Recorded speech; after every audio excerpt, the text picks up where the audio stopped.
Hello दोस्तों, स्वागत है आपका मेरे एक और नए व्लॉग में। जैसे कि आपको पता है, मैं अपने व्लॉग्स में नए नए टॉपिक्स के बारे में आपको बताती हूँ और रोचक रोचक ऐसी जानकारियों के बारे में आपसे बताती हूँ। तो आज हम बात करने वाले हैं एक ऐसी बहादुर महिला के बारे में जिसकी बदौलत आज मैं यहाँ हूँ और जितनी भी महिलाएं हैं आज उन्हीं की बदौलत मेरे ख्याल से आज वो जिस मुकाम पे पहुंची हैं उन्हीं एक शख्स की वजह से पहुंची हैं। तो जी हाँ, आज हम बात करने वाले हैं सावित्रीबाई फुले के बारे में। तो सावित्रीबाई फुले का जन्म 3 जनवरी 1831 को महाराष्ट्र के नए गांव में हुआ था। तो जी हाँ दोस्तों, ये वही महाराष्ट्र है जहाँ से भारत को अपना एक और रत्न वहां से मिला। तो आप लोग कमेंट करके जरूर बताना कि उनका नाम क्या है। चलिए वापस चलते हैं। उनका परिवार माली समुदाय से नाता रखता था। आर्थिक रूप से परिवार की हालत ठीक थी, लेकिन सामाजिक तौर पे परिवार की हालत बिल्कुल भी सही नहीं थी, क्योंकि वो उस समाज से आती थी जिसको उस समय पे अछूत माना जाता था। और लड़कियों का उस समय पे पढ़ना लिखना मतलब कि समझिए पाप समझा जाता था। लड़कियों का पढ़ना तो मतलब आप पाप कर रहे हैं, लड़कियों को पढ़ाना मतलब कि आप पाप के साथ आप पाप में भागीदार हैं। तो इस इतनी बुरी कंडीशन उस समय लड़कियों की थी, जिसमें कि जो थोड़े बहुत वैसे भी एजुकेशन सिस्टम उस समय पे नहीं बना था। थोड़े बहुत मिशनरी स्कूल्स थे और जो पढ़ाई का अधिकार है वो सिर्फ और सिर्फ ब्राह्मणों के लिए आरक्षित था। तो ऐसी स्थिति में एक महिला जो कि ऐसे समाज से आती है जिनकी परछाई से भी इंसान जो है दूर भाग जाए, जो ऊंची जाति के हैं वो बोले कि अरे ये परछाई मेरे पे पड़, मैं अशुद्ध हो गया, जिसका छूना तो दूर की बात परछाई से भी लोग इतना अछूतों वाला व्यवहार किया जाता था। तो एक ऐसी महिला उस समय पे मिसाल एक कायम खड़ी करती है महिलाओं के लिए।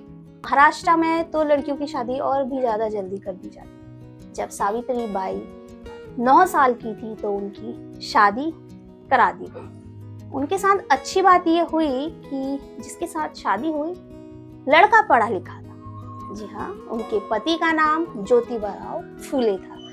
तो ज्योतिबाराव फुले धर्म ग्रंथ पढ़ा करते थे और पढ़े लिखे थे, और पढ़ने के बाद उन्हें समझ आया था कि सभी इंसान बराबर हैं, सभी इंसान बराबर हैं और ऊंच नीच जात पात यह सब बकवास है। ये बात दूसरों को तब समझाई जा सकती थी जब वे भी पढ़ना लिखना जानते हों, लेकिन पढ़ाई तो तब सिर्फ ऊंची जाति के लिए ही आरक्षित थी। उन्होंने जो है निर्णय लिया कि वो अपनी बीवी को यानी अपनी पत्नी को सावित्रीबाई को वो खुद पढ़ाएंगे। उन्होंने सावित्रीबाई को खुद पढ़ाया घर पर ही रह करके, क्योंकि उस समय जब महिलाओं के लिए स्कूल ही नहीं था और एजुकेशन सिस्टम ही जब बना नहीं था, तो वो कहाँ से वो पढ़ती, और वो ऐसे तबके से आती थी जहाँ पे पढ़ाई लिखाई तो समझो कि बिल्कुल भी, जब इंसान की परछाई से दूसरा इंसान डर के भागने लगे तो समझिए क्या उस समय पे स्थिति रही होगी। तो ज्योतिबाराव फूले ने सावित्रीबाई को खुद से पढ़ाना ज्यादा बेहतर समझा। उन्होंने घर पे तो ये काम पॉसिबल नहीं था दोस्तों, क्योंकि घर पे घर वालों मंजूर नहीं था घर वालों को, क्योंकि जो समाज की कुरीतियां आ रही हैं घर वाले इसमें कुछ नहीं कर सकते थे। तो जब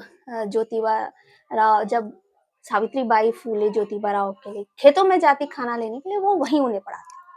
तो पढ़ाई चल रही थी और पढ़ते पढ़ते उनमें एक आत्मविश्वास भी आने लगा सावित्रीबाई फूले में। पर ये पढ़ाई ज्यादा दिनों तक लोगों से छुपी नहीं रही। घर वालों को पता चला, घर वालों ने इसका घोर विरोध किया और घर से निकाल देने की धमकी दी, लेकिन ज्योतिबाराव कहाँ रुकने वाले थे। तब घर वालों ने उन्हें घर से निकाल दिया। घर वालों के घर से निकाले जाने के बाद दोस्त उस्मान शेख और उनकी बहन फातिमा शेख ने उन्हें अपने घर में पनाह दी। फातिमा और सावित्री मिशनरी स्कूल जाया करती थी और वहां पे खूब अच्छे से मन लगा के अच्छे नंबरों से पास भी हुई। जब सावित्री बाई 17 साल की थी, तब उन्होंने एक मतलब स्कूल खोल लिया था। मतलब समझिए कि 17 साल में जहाँ इंसान अपना स्कूल खत्म करता है, उन्होंने एक स्कूल खोल लिया था। इन चारों ने, यानी कि फातिमा, उनके भाई और ज्योतिबा राव और सावित्री बाई ने, इन चारों ने मिलकर पुणे में पहला गर्ल्स स्कूल खोला। शुरुआत में आसपास की लड़कियां आई, जिसमें कि आसपास की वो भी 9 लड़कियां सिर्फ, जिसमें कि मांग और महार जाति की बच्चियां थी। जब यह स्कूल खोला, उनकी उम्र सिर्फ 17 साल थी। यह स्कूल बाकी के स्कूलों से अलग था, क्योंकि यहाँ हिंदू धर्म ग्रंथ के बजाय साइंस, विज्ञान, गणित, अर्थशास्त्र और इतिहास, समाजशास्त्र जैसे विषय पढ़ाए जाते थे। 3 साल में सावित्री बाई ने और 3 स्कूल खोल लिए। जी हाँ, 3 साल बाद ही उन्होंने और भी ज्यादा स्कूल खोल लिए। तो सावित्री बाई ने जो है कई संघर्ष किया दोस्तों। जब उन्होंने पहला स्कूल जब खोला, तो वो पढ़ाने जाती बच्चों को जब वो पढ़ाने जाती, तो जो आसपास के लोग हैं, आपको पता ही होगा, कुछ भी नई चीज जो है इंसान को हजम नहीं हो पाती। जब जिस चीज को पाप समझा जाए, अगर वो आप करोगे, तो लोग आपको गालियां ही देंगे। जैसे कि आजकल तो डिजिटली गालियां ज्यादा चली है एक इंसान को नीचे गिराने के लिए, नीचे धकेलने के लिए डिजिटली आजकल चल रहा है। तो समझदार होंगे आप लोग। तो उस समय पे लोगों ने उनका बहुत ज्यादा उनको इतना ज्यादा उन्हें नीचे गिराने की कोशिश करी कि किसी भी तरीके से ये अपना स्कूल बंद करे, लड़कियों को पढ़ाना बंद करे, ये जो पाप कर रहे हैं वो बंद करे। तो सावित्री बाई जब घर से निकलती, स्कूल में पढ़ाने के लिए जब जाती, तो लोग उनके ऊपर कीचड़, गोबर दूर से फेंक करके मारते, जिससे कि उनकी सारी साड़ी गंदी हो जाती। कुछ समय तक तो उन्होंने झेला, फिर उनकी भी बर्दाश्त से बाहर हो गई दोस्तों। जो उनकी सहनशीलता है, वो जवाब दे गई। उन्होंने अपने पति से कहा, ज्योतिबा राव फूले से कहा, अब मैं और नहीं कर सकती। तब ज्योतिबा राव फूले ने उनकी हिम्मत बढ़ाई और उन्हें ये सुझाव दिया कि तुम एक 2 साड़ियां लेके जाओ, एक पहन के जाओ फटी पुरानी बेकार साड़ी, और जब वो तुम पर कीचड़ फेंके, पत्थर फेंके, तुम चुपचाप अपने काम पे जाओ, चुपचाप जो तुम्हारा लक्ष्य है तुम उस पर नजर रखो, बाकी स्कूल में जाकर के उस साड़ी को बदल लो। तो फिर सावित्री बाई ने यही करना शुरू किया। वो एक साड़ी पहन के जाती और एक साड़ी अपने झोले में डाल के जाती। लोग उनको बड़ा बुरा भला कहते और कहते तुम पाप कर रही हो, तेरा पति मर जाएगा और तू विधवा हो जाएगी, तमाम तरीके की गालियां उसे दी जाती। पर दूर से, क्योंकि आपको पता ही है वो किस समाज से ताल्लुक रखती थी, और उनपे कीचड़ पत्थर सब फेंके जाते, गोबर फेंका जाता। तो उन्होंने इस तरीके के संघर्ष से स्कूल चलाया और स्कूल में बच्चियों को पढ़ाया। शुरू शुरू में तो कुछ ही बच्चियां आई, वो भी उसी समाज की आई जिस समाज की वो थी, मतलब कि अछूत जो जाति की। उन्होंने उस समय पे अछूत ही जाति की लड़कियों को नहीं, बल्कि जो उच्च जाति की लड़कियां उनको भी पढ़ाने का पूरा पूरा कोशिश करी, लेकिन समाज उनके आगे रोड़ा बना रहा। गालियां खाने के बाद भी वो स्कूल जाती, बच्चियों को पढ़ाती, अपने काम पे वो उसी तरीके से दृढ़ निश्चय से जाती जिस तरीके से वो शुरू से जाती थी। सावित्री बाई ने कई कविताएं भी लिखी और उन कविताओं की पहली किताब काव्य फूले जब छपी, तब उनकी उम्र महज 23 साल थी।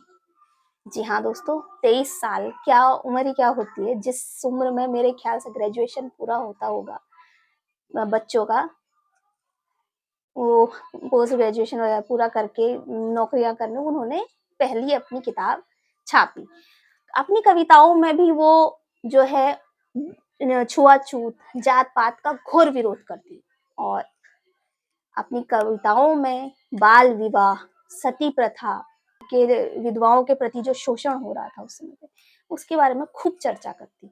और लोगों को उनका कोई खुलापन पसंद नहीं था, क्योंकि आपको पता ही है कि उस समाज में जब देश आज़ाद भी नहीं हुआ था, उस समय पे इस तरीके की सोच रखना तो समाज को कहाँ से हज़म होने वाला है।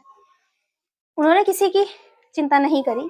अपनी कविताओं में वो लोगों को शिक्षित होने की भी प्रेरणा देती रहती कि लोग शिक्षित हों, उनको प्रेरित करती शिक्षित होने के लिए। समाज की कुरीतियों पे, जैसे कि जातिवाद पे, वो बार-बार प्रहार करती अपने कविताओं के ज़रिए।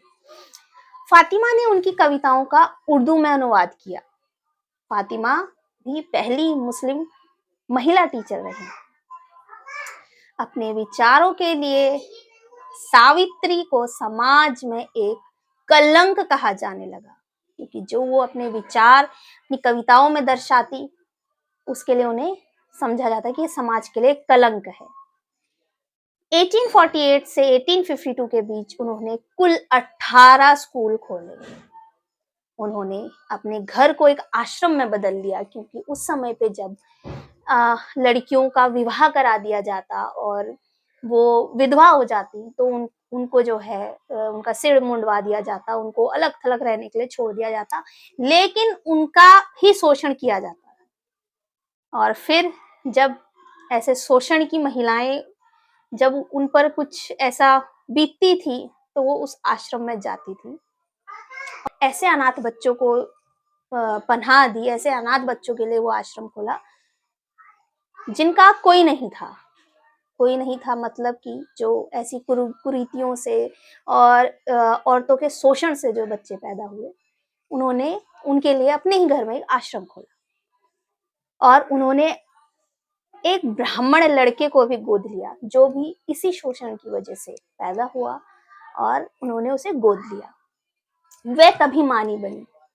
सावित्रीबाई फूले और ज्योतिबा फूले कभी माँ बाप नहीं बने। तो इसका दोष भी लोग उन पे ही डालते सावित्री, लेकिन उनके पति ने उनका साथ कभी नहीं छोड़ा। उन्होंने समाज को बार बार पीछे धकेला, सावित्रीबाई का हाथ थामे रखा। फिर दोनों ने मिलकर एक लड़के को गोद लिया। आगे चल के वो लड़का डॉक्टर बना। उन्होंने नाइयों से भी लड़ाई लड़ी कि वह विधवाओं का सर ना मुंडवाए। उन्होंने जो है अपने घर में एक कुआं भी खुदवाया, जिससे कि अछूत जाति जिनके लोग हैं, जिन्हें ऊंची जाति के लोग अपने कुएं में से पानी भी लेने नहीं देते थे, उनको मारा जाता था, पीटा जाता था अगर उन्होंने उनके कुएं को भी छू दिया। तो उन्होंने अपने ही घर में एक कुआं खुदवाया, जिससे कि जरूरतमंद वहां से पानी लेकर के जाए। दोनों ने मिलकर विधवाओं की दोबारा शादी कराने और समाज में उनको एक सम्मान दिलाने का भी काम किया। उसके लिए भी उन्होंने कई आंदोलन कह सकते हैं करे। उनके बेटे यशवंत ने एक इंटरकास्ट मैरिज करी। जी हाँ, ये ब्रिटिश काल का भारत में है पहली इंटरकास्ट मैरिज थी जो उनके बेटे ने की थी। और आगे चल के उन्होंने लड़कियों के लिए बहुत कुछ किया दोस्तों। जहां आप आज के टाइम पे सोचिए कि आज महिलाएं जहां बैठी हैं, वह उन्हीं की बदौलत बैठी हैं। अगर वो ना होती, वो महिलाओं को शिक्षित ना करती, तो हम लोग यहाँ पे बैठे नहीं होते, ना ही शिक्षित होते। जो आज महिलाएं नौकरी पे जा रही हैं और नेता बन रही हैं, चांद तक पहुंची हैं, उसमें श्रेय हमारी भारत की पहली महिला टीचर सावित्रीबाई फुले का ही हाथ है। तो आज मैं ये नहीं कह रही कि महिलाओं के लिए आज बहुत अच्छा हुआ है, इतना भी कुछ बदला नहीं है, क्योंकि आजकल भी महिलाओं की स्थिति बस शिक्षा के तौर पे संभली है, लेकिन नजरिया वही है आज भी। लोगों का उनको देखने का, लड़कियों को देखने का, महिलाओं को देखने का नजरिया आज भी वही है। समाज में वो शिक्षित हो गई हैं, अपने पैरों पे खड़ी हो गई हैं और अपना घर चला सकती हैं। जैसे उस समय पे अगर वह विधवा हो जाए तो उन्हें अलग थलग रहना पड़े, सिर मुंडवा करके अपना अलग खाना तक अलग से खाना पड़ेगा, वो भी रूखी सूखी रोटियां। और सती प्रथा, उसके लिए भी काफी उन्होंने विरोध जताया। सती प्रथा यानी कि आपका पति अगर मर गया है तो आपको भी उसके साथ जबरदस्ती जला दिया जाएगा। ये नियम बनाए गए थे। अब मुझे नहीं पता है किसने नियम बनाए, मुझे तो नहीं लगता कोई भगवान ऐसा चाहता होगा, तो ये कुछ नियम थे उस टाइम पे, और जो बैठे थे सत्ता पे, जो जिनके पास शिक्षा का पूरा अधिकार था, उन्हीं लोगों ने ये नियम बनाए थे। तो सावित्रीबाई फुले और ज्योतिबा फुले दोनों ने इसका घोर विरोध किया। सावित्रीबाई ने लड़कियों को पढ़ाया, और लड़की इतने स्कूल और इतने तो वहां लड़के नहीं पढ़ते थे जितनी फिर लड़कियां आने लगी पढ़ने के लिए, उनसे प्रेरित होकर के। तो दोस्तों, क्रांति जो है ना, ऐसे ही नहीं आती है। क्रांति जो है, दूसरों पे टिप्पणियां जो करते हैं ना, टिप्पणी करते, कमेंट्स करते हैं, इस तरीके से नहीं आती। आप आइए, सामने बोलिए, आकर के कुछ तो कदम उठाइए ना। ऐसे ही फालतू का टिप्पणी किसी को भी करने से नहीं। आज भी समाज वैसा ही है, उसी हद तक है। उनको बदलाव पसंद नहीं है, जो चले आ रहा है उन्हें वही पसंद है, चलते आ रहे। तो जब 1890 में ज्योतिबा फुले का देहांत हुआ, तब सावित्रीबाई फुले ने ही उनकी चिता को आग दी। तो आज भी जब अंतिम संस्कार में औरतों को भागीदार नहीं बनाया जाता है, औरतों को उस चीज से अलग थलग रखा जाता है।